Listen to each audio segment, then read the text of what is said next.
She trusted her long-lost cousin, but the Korean syndicate boss she left for dead just sent her a message that changed everything. The last time I saw Kang Jae-won, he was bleeding out on a warehouse floor with a bullet in his chest. The last word he spoke to me was run. And like a fool, I listened. Now I am 30,000 feet in the air, flying toward a country I have never been to, with a cousin I did not know existed, about to claim a fortune I never asked for. My name is Amara Okonkwo. 3 months ago, I was a simple florist from Harlem. Today, I am apparently the heir to one of the most powerful crime dynasties in Asia. And the man I fell in love with, the man who lied to me from the very beginning, might be dead because of me. But here is the thing about the truth. Just when you think you have finally found it, another layer peels back to reveal something even darker underneath. I was about to learn that lesson the hard way. The private jet touched down in Seoul just as the sun was rising. Through the window, I watched the city emerge from the morning mist. Sleek skyscrapers mixed with ancient temples. Neon lights flickering off even as dawn broke. It was beautiful and terrifying all at once. Soo-yeon had not spoken much during the flight. She spent most of the time on her phone, texting rapidly in Korean, making calls in hushed tones. Every time I asked where we were going or what the plan was, she gave me the same answer. You will see soon enough, cousin. I hated that word. Cousin. She said it like a weapon, like a chain she was using to bind me to her. A black SUV was waiting on the tarmac. Armed guards flanked the vehicle, their faces hard and expressionless. They bowed to Soo-yeon as she approached, but their eyes lingered on me with something like curiosity. Or suspicion. The drive through Seoul was a blur of unfamiliar streets and foreign signs. I pressed my face to the window like a child, trying to absorb everything, trying to distract myself from the pit of dread growing in my stomach. We eventually pulled up to a compound on the outskirts of the city. It was surrounded by high walls topped with security cameras. Guards patrolled the perimeter with automatic weapons. This was not a home. This was a fortress. Welcome to the Yoon estate, Soo-yeon said as the gates swung open. Your birthright. The main house was enormous. Traditional Korean architecture blended with modern luxury. Courtyards filled with cherry blossom trees. Koi ponds reflecting the morning sky. Servants lined up at the entrance, bowing as we approached. It should have felt like a fairy tale. Instead, it felt like a gilded cage. Soo-yeon led me through marble hallways into a sitting room where an elderly woman waited. She was small, frail, with silver hair pulled back in an elegant bun. But her eyes were sharp. Alert. They swept over me with an intensity that made me want to shrink. Grandmother, Soo-yeon said, switching to English for my benefit. This is Amara. Adi's daughter. The old woman rose slowly. She walked toward me with careful steps, then reached out and touched my face. Her fingers were cold. You have her eyes, she whispered. My Adi's. I thought I would never see those eyes again. You knew my mother? Knew her? The old woman's laugh was bitter. I raised her. She was my daughter. Which makes you my granddaughter. The room tilted.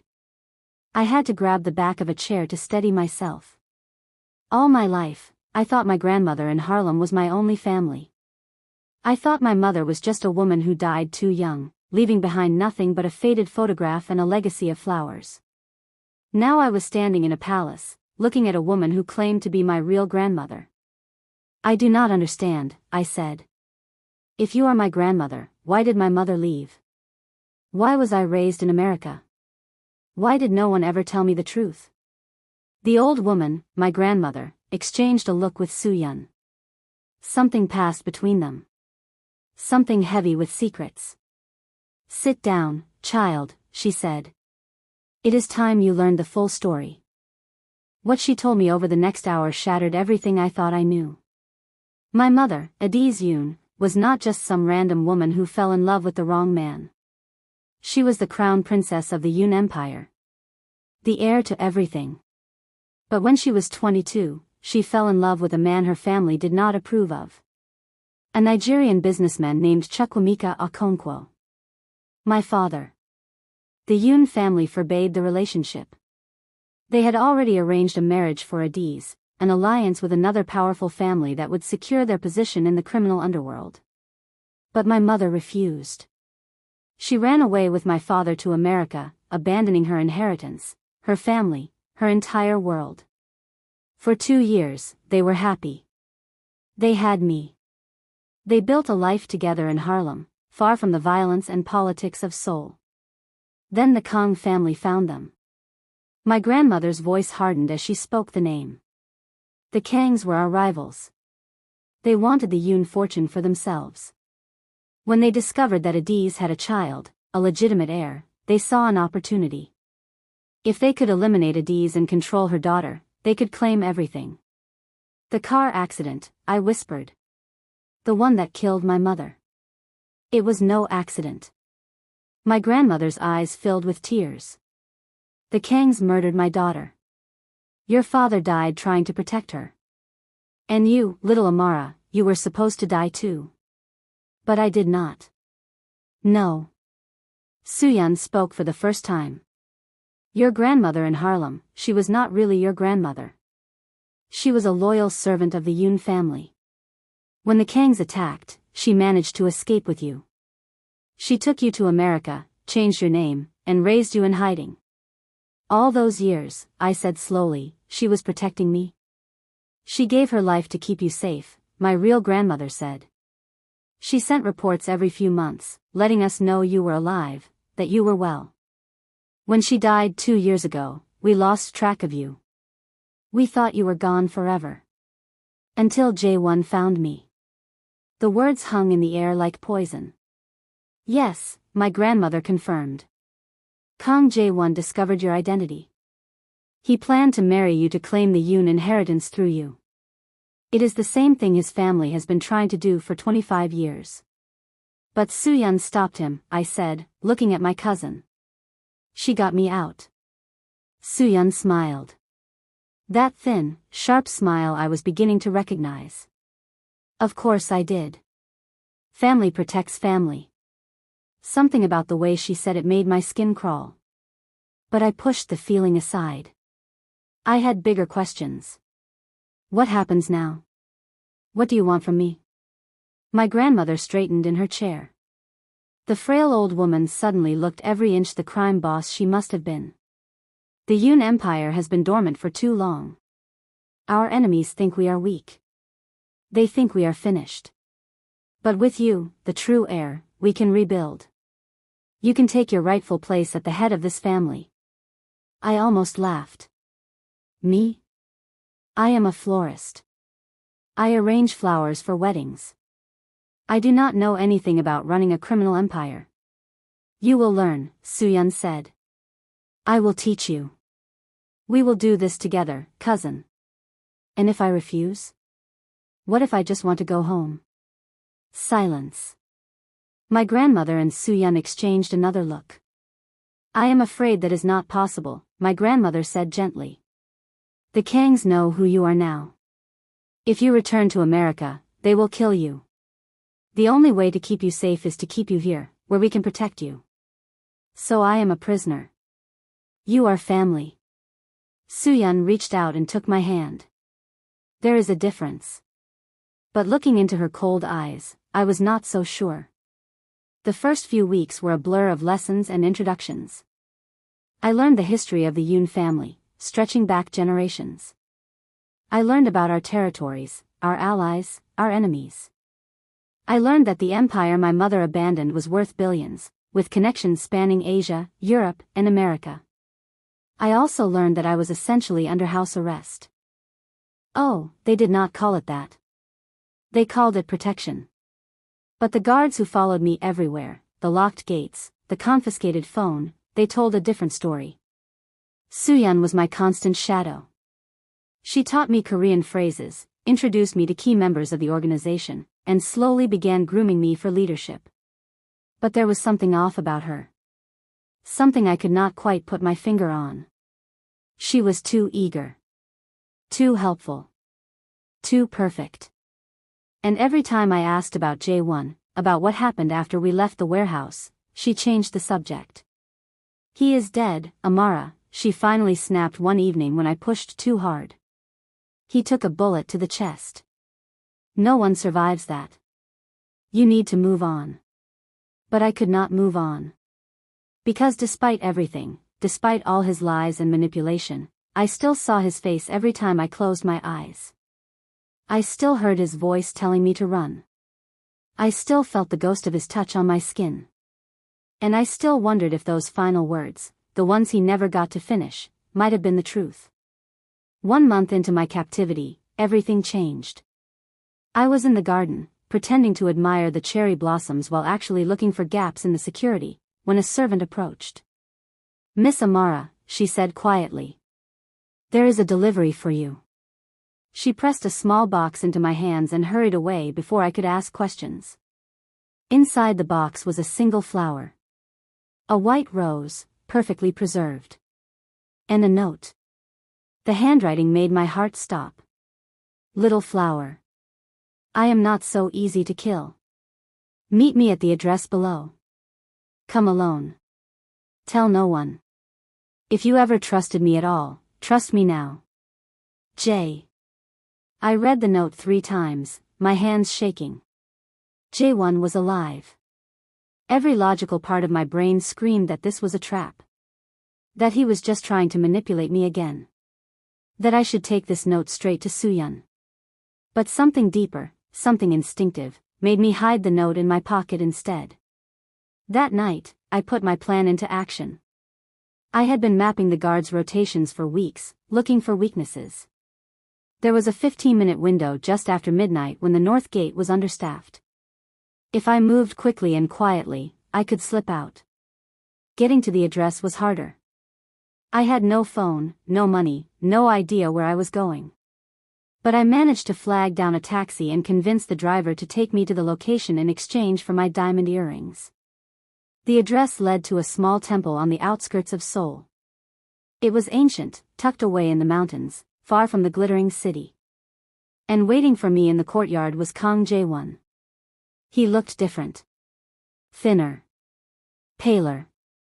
There was a stiffness to his movements that suggested he was still healing. But he was alive. He was alive. "You came," he said. "I should not have. But you did." He took a step toward me. "That has to mean something. It means I am an idiot who does not learn from her mistakes." A ghost of a smile crossed his face. The same smile that had made me fall for him in the first place.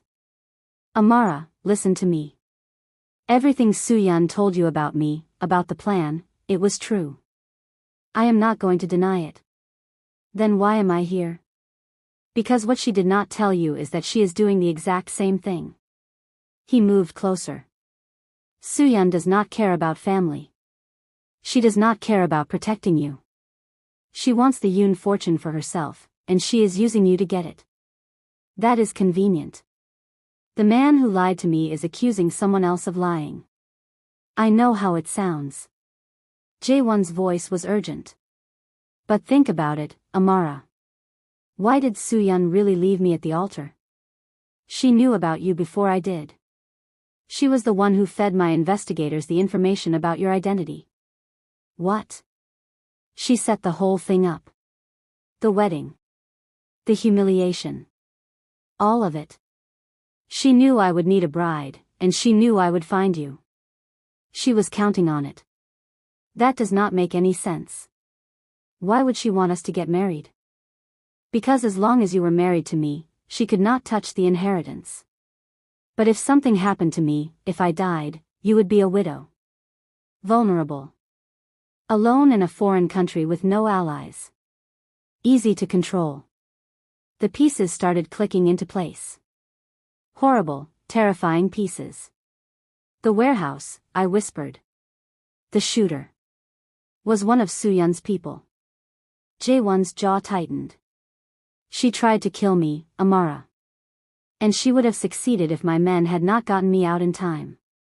Why should I believe you?" He reached into his pocket and pulled out a phone. "Because I have proof. The video on the phone showed the warehouse from a security angle I had not noticed. It showed Soo-yeon texting just before the shot was fired. It showed her smiling as Jae-won fell. It showed her dragging me away while her own sniper packed up his rifle on a nearby rooftop. I watched it 3 times. Then I watched it again. Oh my God, I breathed. She tried to kill you. She has been lying to me this whole time. The woman who rescued you is the same woman who orchestrated the attack. Jae-won put the phone away. She needed you to hate me. She needed you to trust her. And once she has full control of the Yoon Empire, once your grandmother officially names you as heir, she will get rid of me too. Yes. The world spun around me. I had escaped one manipulator only to fall into the arms of another. And this one shared my blood. What do I do? My voice cracked. I am trapped in that compound. I have no money, no phone, no way out. Jae-won took my hands. His grip was warm. Solid. Real. You come with me, he said. Right now. I have a plane waiting. We go back to New York, get you somewhere safe, and figure out our next move. Why would you help me? After everything, why would you risk your life for me? He was quiet for a long moment. Then he said something that made my heart stop. Because I love you, Amara. The words hung in the air between us. I know I have no right to say that. I know I destroyed any chance I had with you. But it is the truth. Somewhere between the scheming and the lies, I fell in love with you. And even if you never forgive me, even if you never want to see me again after this, I will spend the rest of my life protecting you. Jae-won. You do not have to say anything. You do not have to feel the same way. Just let me get you out of here. Please. I looked into his dark eyes. The same eyes that had lied to me. The same eyes that had made me feel safe. The same eyes that had been the last thing I saw before everything fell apart. Could I trust him? Could I trust anyone? Before I could answer, headlights sliced through the darkness. A convoy of black SUVs roared up the mountain road, surrounding the temple. Jae-won swore under his breath. She found us. How? I do not know. He grabbed my hand. But we need to move. Now. We ran. Through the temple, out a back entrance, into the dense forest behind. Branches scratched my face and arms as we crashed through the underbrush. I could hear shouting behind us, flashlights cutting through the trees. Jae-won led me to a hidden motorcycle stashed behind a boulder. Get on, he ordered. I did not argue. We tore through the forest, onto a dirt road, the motorcycle screaming beneath us. I clung to Jae-won's back, my heart pounding so hard I thought it might explode. The SUVs followed. They were gaining. Hold on, Jae-won shouted over the wind. He took a sharp turn onto a narrow bridge spanning a deep ravine. The motorcycle wobbled dangerously, but he kept control. We were almost across when the lead SUV caught up. It rammed into the back of the motorcycle. Everything happened in slow motion. The bike spinning out. My body flying through the air. The sickening crunch of metal against stone. Then darkness. I woke up in a white room. Hospital. The smell of antiseptic. The beeping of machines. My entire body ached. I tried to move, but pain shot through my ribs, my leg, my head. She is awake. The voice made my blood freeze. Soo-yeon stepped into my field of vision. She looked immaculate as always, not a hair out of place. You gave us quite a scare, cousin. Running off in the middle of the night. Meeting with the enemy. TSK. Where is Jae-won? Soo-yeon's smile widened. He did not make it. No. I am afraid so. The crash was quite severe. You are lucky to be alive. You are lying. Am I? She leaned closer. You seem very confident for someone who has been wrong about everything since this began. I tried to sit up, but she pushed me back down. Rest, Amara. You have a big day tomorrow. What are you talking about? Grandmother has decided to accelerate the succession ceremony. Given the recent instability, she thinks it is best to secure the family's future as quickly as possible. I do not want it. Any of it. That is adorable. Soo-yeon patted my cheek. But you do not have a choice. You never did. She turned to leave, then paused at the door. Oh, and one more thing. She looked back at me with those cold, empty eyes. Your grandmother is not really your grandmother. What? The real Yoon matriarch died 5 years ago. The woman you have been talking to is just another pawn. Like you. Like everyone else. I stared at her. If she is not my grandmother, then who? Soo-yeon smiled. The real power behind the Yoon family? The one who has been pulling strings all along? She touched her chest. That would be me. The door clicked shut behind her. I lay in that hospital bed, my mind reeling. Jae-won might be dead. The grandmother I thought I had was a fake. And the cousin who claimed to be saving me was actually the mastermind behind everything. I was alone. Injured. Trapped. And tomorrow, I was going to be crowned the heir to an empire controlled by a woman who wanted me dead. But as I lay there in the darkness, something caught my eye. A shadow moving outside my window. Then a face appeared. Bruised. Bloody. But unmistakably alive. Min-jun, Jae-won's younger brother. He pressed a finger to his lips, then held up a sign. My brother is alive. Trust no one. We are coming for you. The shadow disappeared. And for the first time since this nightmare began, I felt something I had almost forgotten. Hope. Amara is trapped in Soo-yeon's web of lies. The grandmother she trusted is a fraud. Min-jun says Jae-won is alive, but can she believe him? And what will happen at the succession ceremony? If you need to know what happens next, smash that like button. Drop a comment telling me who you think the real villain is. Is it Soo-yeon? Is there someone even more dangerous pulling the strings? And if you are not subscribed yet, hit that subscribe button and turn on your notifications for part 3.